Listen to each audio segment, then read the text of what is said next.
물두멍의 말씀을 전하도록 하겠습니다.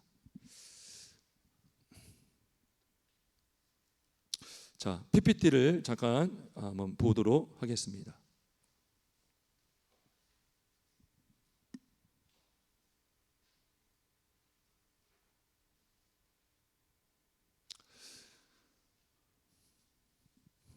자, 여기 보면요, 여기 이제 오늘 번제단이랑 물두멍, 지난주에 요 울타리랑 문을 했어요. 문이 4가지 색깔로 돼 있다. 그래서 예수님의 왕 되심, 종 되심, 사람 되심, 또 하나님의 신성, 예수님의 신성, 이 4가지 색깔 얘기했고요. 자, 번제단을 거쳐서 물두멍을 지나서 성소에 들어가면 등 떡상 분향단이에요. 그리고 지성소입니다. 그래서 어떤 학자는 이제 여기 십자가예요. 십자가 이렇게 해서 이렇게 십자가. 그러니까 요 성막 자체가 예수님을 말해주고 모형이고 이 모든 것들이 다 예수님을 말해줍니다. 그래서 오늘 번제단 먼저 말씀을 드릴 건데요. 자, 문을 통해서는 결코 지성소로 들어갈 수 없듯이 마찬가지로 번제단을 거치지 않고는 성소 안으로 들어갈 수가 없습니다. 그러면 왜 들어갈 수가 없는가? 자, 가장 먼저 만나게 되는 것이 번제단인데, 자, 우리 레위기 1장 우리 3절에서 9절 말씀을 한번 볼까요? 레위기 1장 이 번제, 이 제사에 대한 규례가 기록이 되어 있어요. 자, 레위기 1장. 자, 보시면, 자, 그 예물이 소의 번제이면 흠없는 수컷으로 회막문에서 여호와 앞에 기쁘게 받으시도록 드릴지니라. 그 회막문 앞에서, 이게 뭐예요? 번제단에서 이거를 드리라는 거죠. 그는 번제물의 머리에 안수할지니 그를 위하여 기쁘게 받으심이 되어 그를 위하여 속죄가 될 것이라. 그는 여호와 앞에서 그 수송아지를 잡을 것이요 아론의 자손 제사장들은 그 피를 가져다가 회막 문 앞 제단 사방에 뿌릴 것이며. 피를 어디다 뿌린다고요? 회막 문 앞 번제단 사방에 뿌릴 것이며, 그는 또 그 번제물의 가죽을 벗기고 각을 뜰 것이요 제사장 아론의 자손들은 제단 위에 불을 붙이고 불 위에 나무를 버려놓고. 그러니까 이 번제단은요, 이게 불태워지는 그런 그 짐승들이 다 불태워집니다. 남김없이. 그래서 8절에 보면 아론의 자손 제사장들은 그 뜬각과 머리와 기름을 제단 위에 불 위에 있는 나무에 벌려 놓을 것이며 그 내장과 정강이를 물로 씻을 것이요 제사장은 그 전부를 제단 위에서 불살라 번제를 드릴지니 이는 화제라 여호와께 향기로운 냄새니라. 그러니까 번제물은요, 완전히 다 남김없이 다 태워서 하나님께 드리는 겁니다. 그리고 그것을 번제단 위에서 이제 하는데, 이 번제단은 십자가를 상징합니다. 십자가. 뭐라고요? 십자가. 예수님이 어디서 죽으셨습니까? 십자가 위에서 죽으셨어요. 피를 다 쏟았습니다. 번제단 주변 사방과 밑에 그 짐승의 피를 다 뿌린 것 같이 예수님의 피는 십자가 위에서 이미 그 전부터 채찍에 맞아서 피를 흘렸지만 십자가에 달려서 나중에 로마 병사가 옆구리를 딱 찔렀을 때에 물과 피를 다 쏟았죠. 그래서 십자가 밑에는 예수님의 피로 다 이렇게 물들여졌습니다. 마찬가지로 번제단 밑에 주변에 피가 완전히 낭자한 거예요. 자, 사진을 보면 이게 이제 번제단이고요.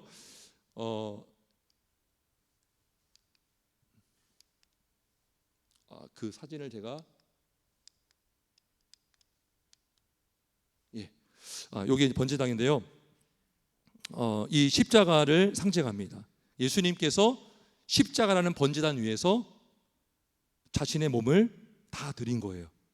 번제단은 그 짐승을 전부 다 태워서 하나님께 드리듯이 예수님은 물과 피를 다 쏟으시고 전부를, 그죠? 하나님께 드리셨습니다. 요게 이제 번제단의 모양입니다. 4개 뿔이 있고요. 나중에 이거를 말씀을 드리겠습니다. 이게 다 지금 요 정강이, 머리, 내장, 기름을 다 벌려놓고 다 태우는 거예요. 다 태우는데, 자, 흥미로운 것은 뭐냐면 예수님이 그 구약에는요, 예수님을 보여주는 예수님의 그림자와 같은 사람들이 많이 나와요. 모용이라고 하는데, 자, 이삭이 그 중에 한 명입니다. 이삭. 자, 한번 우리 말씀을 볼까요? 여기 보면, 자, 아브라함이, 하나님이 이삭에게 내 아들 독자를 바치라 그랬죠. 자, 그때 이삭이 뭘 짊어지고 올라갔죠? 나무를. 여기 보면 번제에 쓸 나무를 쪼개요. 이게 이삭이고요, 이게 아브라함이거든요. 그러니까 모리아산으로 올라갔어요. 이 모리아산은요, 예수님이 죽으신 갈보리 언덕이에요. 똑같은 장소입니다. 구약의 이 모리아산으로 올라가는데, 여기서는 이제 이삭이 죽지 않고 거기에 예비되었던 짐승이 죽죠. 여호와 이레라는 말이 여기서 나왔습니다. 근데 참 흥미로운 것은 이삭을 데리고 번제에 쓸 나무를 쪼개어 가지고 떠나, 그죠? 번제를 드리려고 올라갔다는 것이죠. 자, 예수님께서 나무 십자가를 지고 어디로 올라가셨죠? 골고다 언덕으로 올라가셨죠. 그죠? 그 장면과 똑같은 거예요. 지금 이삭이 그거를 먼저 보여준 거예요. 그래서 이 번제단은 십자가를 보여줍니다. 십자가에서 죽으신 예수님을 보여주죠. 여기 나왔네요. 자, 요 사진을 보면 이 밑에 피로 다 물들었어요. 다 주변에 피를 다 뿌리죠. 그래서 우리를 위해서 죄의 삭은 사망이고 피 흘림이 없이는 죄 사함이 없다 하신 그 약속을 주님의 피를 통해서 이루셨어요. 로마서 5장 8절에 보면 우리가 아직 죄인 되었을 때에 그리스도께서 우리를 위하여 죽으심으로 하나님께서 우리에 대한 자기의 사랑을 확증하셨느니라. 할렐루야. 그리고 9절에 보면 그러면 이제 우리가 그의 피로 말미암아 의롭다 하심을 받았으니 더 그로 말미암아 진노하심에서 구원을 받을 것이니, 그의 피로 말미암아, 그죠? 예수님이 우리 위하여 주신 그 피를 믿는 자마다 죄 사함 받고 용서받아서 하나님으로부터 의롭다 여김을 받는 줄 믿습니다.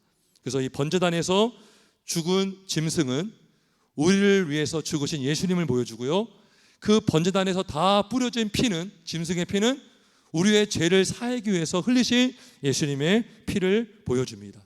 그래서 이 번제단은요, 우리를 의롭다 하신 하나님께서 그 피를 보는 자마다 멸망하지 않고 영생을 주시는 그 의롭다 하시는 그 은혜를 우리는 번제단에서 깨달을 수가 있습니다. 자, 그러면 이 번제단을 만든 재료가 있습니다. 그 재료는 무엇을 만들었냐? 놀랍게도 여러분, 이 번제단 뭘로 만들었을 것 같아요? 나무. 그래요, 맞아요. 우리 아까 27장에 보니까 나무, 조각목을 만들었대요. 자, 이 조각목은 여러분 나무가 튼튼한 거예요? 아니면 좀 연약한 거예요? 나무 연약하잖아요. 근데 어떻게 조각목으로 이 불타는 이 단을 만들었을까요? 자, 조각목은요, 우리를 위하여 이 땅에 사람으로 오신 예수님을 말해요. 이사야서 53장 2절에 보면 그는 주 앞에서 자라나기를 연한 순 같고 마른 땅에서 나온 뿌리 같아서 고운 모양도 없고 풍채도 없은즉 우리가 보기에 흠모할 만한 아름다운 것이 없도다. 마른 땅에서 나온 뿌리 같다. 조각목, 이게 아카시아 나무거든요. 광야에서 그 나무가 있어요. 아주 볼품이 없습니다. 예수님께서 이 땅에 오셨지만 고운 모양은 없어요. 풍채도 없어요. 그러니까 우리가 만약에 예수님 당시에 살았다면 예수님 보고 저분이 메시아다라고 믿을 수 있는 사람은 아마 되게 드물었을 거예요. 그러니까 보지 않고 믿는 자가 복된 줄 믿습니다. 조각목은 그리스도의 인성을 말해줍니다. 놋은 뭘까요? 놋. 성경에 보면 놋이 나올 때 하나님의 심판을 말할 때가 있어요. 신명기 28장 23절에 보면 내 머리 위에 하늘은 놋이 되고 내 아래의 땅은 철이 될 것이며, 이 놋은 하나님의 심판을 말할 때가 많습니다. 자, 그런데 그 심판을 누가 받아야 돼요? 누가 받아야 됩니까? 죄의 심판을 죄인이 받아야 됩니다. 근데 예수님께서 죄인을 대신해서 심판을 받으셨어요. 자, 그 이야기가 어디에 또 나오냐면 놋뱀. 민수기 21장 6절에서 9절에 보면 이스라엘 백성들이요, 굉장히 불만과 불평이 많았어요. 그래서 우리를 여기서 죽게 하려는구나 라고 하면서 모세를 원망했습니다. 그랬더니 사람들이 막 죽는 거예요. 불뱀에 물려가지고 사람들이 막 죽는 거예요. 그럼 모세가 기도합니다. 여호와께 기도하기를 7절에 보니까 이 뱀들을 우리에게서 떠나게 하여 주옵소서. 모세가 기도하니까 여호와께서 모세에게 뭐라고 말씀하시냐? 불뱀을 만들러 장대 위에 매달아라 그래요. 물린 자마다 그것을 보면 살리라. 그러면서 19절에 모세가 놋뱀을 만들어 장대 위에 다니 뱀에게 물린 자가 놋뱀을 쳐다본즉 모두 살더라. 그 놋뱀이 누구십니까? 예수님을 말합니다. 그죠? 예수님을 바라보는 자, 예수님을 믿는 자, 그 영혼은 사망에서, 죄와 사망에서 구원받고 살게 될 줄 믿습니다. 그래서 이 조각목과 놋은 결국 우리를 위하여 이 땅에 오신 예수 그리스도, 그리고 우리를 위하여 피 흘리신 예수 그리스도, 그 예수님을 말씀해 주고 있습니다. 우리가 받아야 할 심판을 예수님이 받으셔서 우리는 예수님만 믿기만 하면 그 심판을 피해 가셔요. 하나님께서. 그죠? 우리가 이때 찬양 부를 때인데 심판의 불이 내릴 때에 우리는 진노에서 면하겠네. 그 찬양 있잖아요. 예수님이 다 홀로 받으셨어요. 십자가 위에서 하나님의 그 심판을, 그 불심판을 받으셨어요. 그 예수를 믿는 자마다 구원을 얻게 됨을 믿습니다. 자, 그러면 구원의 그 번제단의 뿔이 있어요. 뿔. 자, 뿔은 뭘까요? 아까 전에 여기 사진에 보니까 여기 이제 뿔이 있어요. 네모 사각형의 그 뿔이 4개가 있는데 이 뿔은 뭘 말하냐? 성경에 보면 제단의 뿔은 능력을 말하고요. 또는 구원을 상징합니다. 구원.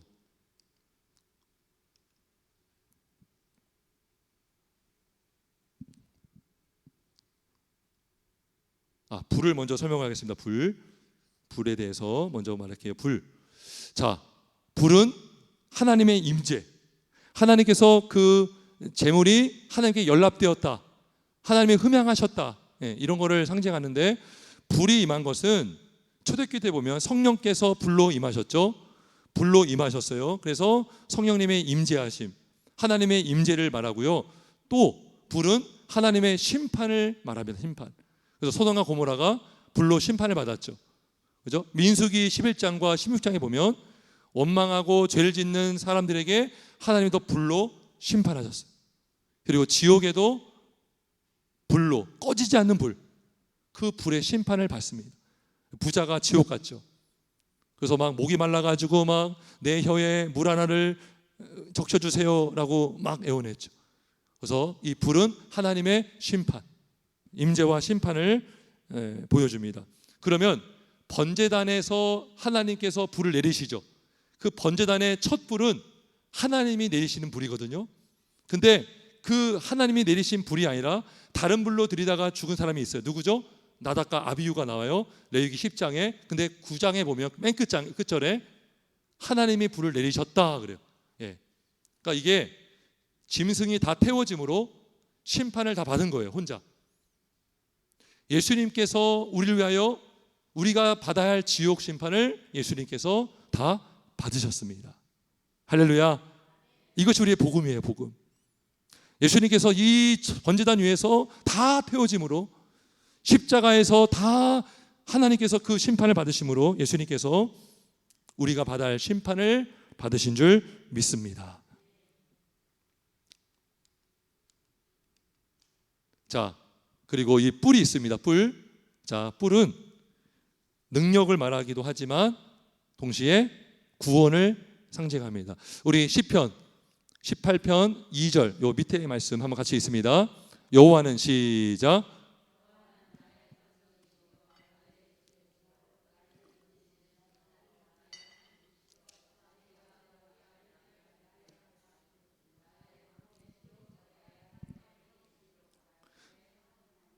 예, 구원의 뿔이요 나의 산성이시로다. 아멘. 아멘. 구원의 뿔. 이 열왕기상 1장에 보면 아도니아가 솔로몬 왕을 두려워해서 제단의 뿔을 잡았던 일이 있어요. 예. 그러니까 이 뿔은 어떤 구원을 말해줍니다. 구원. 시편 18편 1절에도 보면 구원의 뿔이라. 우리가 이 뿔을 잡을 때 그 뿔은 결국 예수님을 말하는 거죠. 예수님을 본 자가 살았고 예수님을 붙드는 자가 살 줄 믿습니다. 그죠? 우리 구원의 뿔이신 예수님. 나의 구원의 뿔이시요. 우리 그 찬양 있잖아요. 나의 산성이신 우리 주님. 우리 예수님을 우리가 붙들 수 있길 주의 이름으로 축원합니다. 뿔은 구원을 말합니다. 자, 그러면 그래서 이 구원은 전적으로 하나님의 은혜로만 우리가 받을 수 있어요. 그죠? 하나님을 믿어야만 구원받고 하나님을 붙들어야, 예수를 붙들어야만 우리가 구원을 받을 수 있어요. 그래서 전적인 하나님의 은혜를 우리는 번제단을 통해서 알 수가 있고요. 자, 그러면 번제단을 지나서 어디로 지나가야 됩니까? 이제 뭐가 남았죠? 물두멍. 자, 물두멍이 있는데, 자, 물두멍은 뭘 말해주느냐? 자, 성화를 말합니다. 성화. 이게 뭐예요? 거룩해진다 이거예요. 거룩해지는 우리의 삶을 말해줍니다. 자, 디도서 3장 5절 말씀 같이 읽어봅니다. 시작.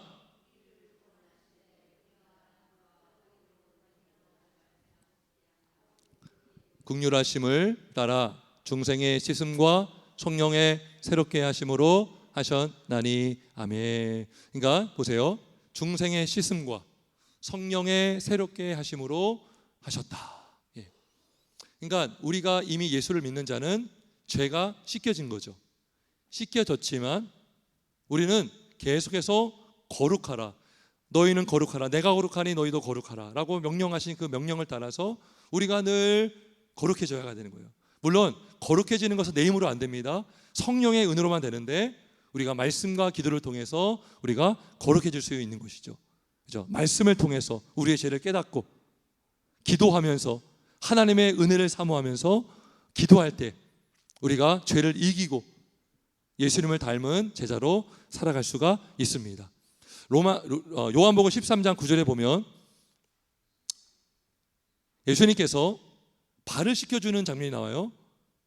세족식, 우리가 보통 말하는 제자들의 발을 씻겨주는 장면이 나오는데 9절에 보니까 베드로가 뭐라고 했냐면 주여 내 발뿐 아니라 손과 머리도 씻어 주옵소서 라고 했을 때에 예수님이 말씀하셨어요. 10절에 예수께서 이르시되 이미 목욕한 자는 발밖에 씻을 필요가 없느니라 온몸이 깨끗하니라 너희가 깨끗하니 나나 다는 아니니라 하셨어요.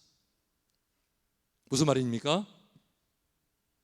우리가 예수를 믿음으로 의롭다 여김을 받았어요. 칭의를 받았습니다.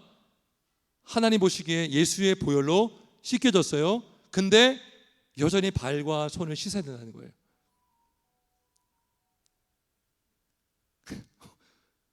여전히. 여러분, 우리가 예배하러 나올 때에, 우리가 예배할 때에 우리가 십계명을 낭독하죠. 우리가 한 3주 전부터 십계명을 낭독합니다. 우리가 원래는 예수님의 큰 계명을 제가 말씀드리고 회개하는 시간을 가졌어요. 근데 하나님의 사랑과 이웃을 사랑하는 것, 이게 너무 추상적이에요. 근데 그거를 구체적으로 기록한 것이 십계명입니다. 십계명. 하나님의 사랑 1계명에서 4계명까지, 이웃 사랑은 5계명에서 10계명까지가 이웃 사랑이에요. 그래서 우리가 그 말씀 앞에 우리의 자신을 비춰보는 것이죠. 여러분, 이 거울, 물이 있죠. 물도 비춰지고 이 물두멍은 노수로 만들어졌어요. 그래서 물두멍 앞에서 제사장들은 자신의 모습을 비춰보는 것입니다. 우리가 말씀 앞에 우리를 비춰봄으로 인해서 우리가 잘못된 길로 가고 있을 때 깨닫게 되고, 그리고 말씀 앞에서 우리의 죄를 깨달음으로 회개하게 되는 것입니다. 그래서 우리가 예배할 때마다 말씀을 듣고 회개함으로 우리가 지성소 안으로 들어가는 거죠. 물론 예수님의 단번의 속죄와 제사로 휘장이 다 찢겨지고 우리가 은혜 보좌 앞으로 담대히 나갈 수 있는 담력을 얻었죠. 하지만 우리는 늘 예수의 보혈을 의지하여 주님 앞에 나올 수가 있는 줄 믿습니다. 여러분, 다 구원받았다고 해서 회개할 필요가 없다, 이건 구원파죠. 잘못된 거예요. 겸손하게 항상 예수의 보혈을 의지하여 나오는 것. 그래서 우리가 항상 예배 초반에 참회 기도하고 말씀으로 죄 사죄를 선포하는 것입니다. 예. 여러분, 어떤 이단은요, 회개하면 당신 구원받지 못한 거야 라고 하지만 오히려 회개하는 자가 그 안에 누가 계신 거예요? 성령님이 계신 거예요. 성령의 소욕과 육체의 소욕이 항상 싸웁니다. 우리가 원하는 것을 하지 못하게 만들어요. 그죠? 우리가 성령으로 충만하지 않을 때 육체의 소욕이 커지고 앞서면 성령께서 약화되어서 우리가 옛사람이 살아나고 우리의 고집과 아집과 정욕으로 살 수밖에 없어요. 하지만 성령으로 충만할 때 우리가 성령의 지배를 받고 성령 앞에 굴복되고 말씀 앞에 굴복될 수 있는 줄 믿습니다. 그래서 늘 회개가 필요한 것입니다. 회개해야 예수님과 늘 가까이 동행할 수가 있습니다. 어떤 사람이요, 아침에 일어났어요. 근데 내일 또 잘 건데 이불 갤 필요 없다 해서 안 개는 사람 있을까요? 똑같은 거예요. 나 구원받았는데 뭐하러 회개해? 이게요, 나 내일 또 세수할 건데 오늘 뭐하러 세수해? 이런 거랑 똑같은 거예요. 우리가 구원받았지만 우리는 늘 죄와 세상과 마귀의 유혹에 늘 살아갑니다. 예. 늘 우리는요, 그런 오염이 될 수 있는 환경에 노출되어 있어요. 그래서 우리가 항상 주님의 은혜를 구하며 회개할 때 하나님께서 용서해 주시는 줄 믿습니다. 잠언 28장 13절에 보면 자기의 죄를 숨기는 자는 형통하지 못하나 죄를 자복하고 버리는 자는 불쌍히 여김을 받으리라. 회개하는 자가 하나님의 은혜를 받는 줄 믿습니다. 여러분, 누가 회개할까요? 오늘 낮예배 때 말씀을 근거로 해서 누가 회개할 수 있어요? 겸손한 자가 회개할 수 있는 줄 믿습니다. 나는 죄 안 짓고 살아, 나는 완전해, 나같이 거룩한 사람 어디 있어? 라고 하는 사람들은요, 회개하기보다 뭘 할까요? 남을 판단하고 비판하겠죠. 하지만 겸손한 자는 작은 죄 앞에서도 양심의 찔림을 받아 회개할 수 있음을 믿습니다. 그래서 이 물두멍은요, 회개, 번지다는 칭이 이미 구원받은 거예요. 근데 물두멍을 통해서 다시 우리에게 더럽혀진 죄를 손과 발을 씻는 거죠. 그리고 성소 안으로 들어가게 되는 것입니다. 자, 끝으로 물두멍의 재료가요, 놋이에요. 놋. 재미있는 것은요, 이 놋을 어떤 놋으로 만들었는가? 출애굽기 38장 8절 말씀을 같이 읽어봅니다. 시작. 하였으니 곧 회막문에서 수종드는 여인들의 거울로 만들었더라. 아멘. 여러분, 여인들에게 거울이 중요해요, 안 중요해요? 중요하죠. 여러분, 화장할 때 거울 보고 해요, 안 해요? 거울 안 보면 안 되잖아요. 아주 중요한 거예요. 외모를 가꾸는데 여인들의 거울은 중요한 거예요. 근데 이 물두멍을 뭐로 만들었더라고요? 여인들의 거울로 만들었대요. 야, 여러분, 물두멍이요, 어디를 우리를 깨끗하게 해주는 거예요? 우리의 내면, 우리 영혼. 무슨 말이냐면 사람들은 외모를 중시합니다. 꾸밉니다. 외식도 합니다. 가식적인 삶을 살 수 있어요. 그죠? 포장하고. 근데 여인들이 거울로 만들었다는 것은 외모보다 뭘 중요한 거예요? 여긴 거예요? 내면의 아름다움. 그죠? 고운 것도 겉되고 아름다운 것도 거짓되나 여호와를 경외하는 자가 칭찬을 받는 줄 믿습니다. 그래서 여인들의 거울로 만들었더라. 그죠? 아무리 치장해도요, 우리 안에 다 죄로 가득하고 더러운 냄새 나고 악한 말을 하고 악한 생각을 하면 그게 하나님이 받으시겠습니까? 그 삶을. 근데요, 여인들이요, 거울을 포기하고 내면의 아름다움을 위해서 물두멍을 만드는데 사용된 줄 믿습니다. 그래서 야고보서 1장 22절에 보면, 잘 보이십니까? 예, 한번 같이 읽어볼까요? 너희는 시작.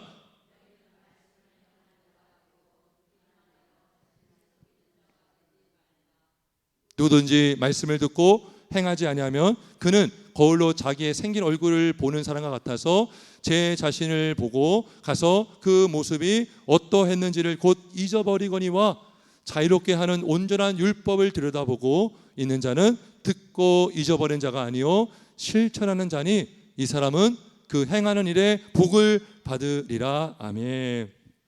자, 거울을 보는 건 잘하는 거예요. 근데 금세 잊어버려요. 거울에 보고선 묻은 거를 바로 닦아야 되는데 묻었네, 좀 이따 닦아야지 하고서 잊어버리는 거예요. 그것이 아니라 우리가 늘 말씀을 우리의 거울로 삼아서 우리를 비춰볼 때에 내가 이거 잘못했구나, 죄를 버리고 다시 말씀을 붙들고 순종하며 듣고 잊어버린 자가 아니요 듣고 행하는 자가 될 수가 있습니다. 예, 말씀을 정리합니다. 그래서 번제단은요, 그리스도를 말하고요, 십자가를 말하고요, 우리를 죄를 속해 주신 예수님의 대속 속죄를 말해줍니다. 그 예수를 믿는 자를 의롭다 하시는 칭의를 말해주고요, 그리고 예수님께서 자신의 몸을 다 드렸잖아요. 예수 믿는 자는 거룩한 산제물이 된 줄 믿습니다. 우리의 소유가 누구의 소유가 되었어요? 예수님의 소유가 되었죠. 헌신자의 삶을 살라라는 명령을 주시는 거예요. 또 물두멍은 뭡니까? 우리가 구원받았지만 계속 거룩해지는 삶을 살아갑니다. 성화를 말해요. 회개하면서 순종하면서 성결한 삶을 물두멍을 통해서 우리는 배울 수가 있습니다. 하나님의 은혜를 받은 자가 하나님 말씀에 순종하고 하나님의 영화롭게 함으로 우리가 죽기까지 거룩해지는 삶을 살아가시는 저와 여러분 될 수 있길 예수님의 이름으로 축원합니다.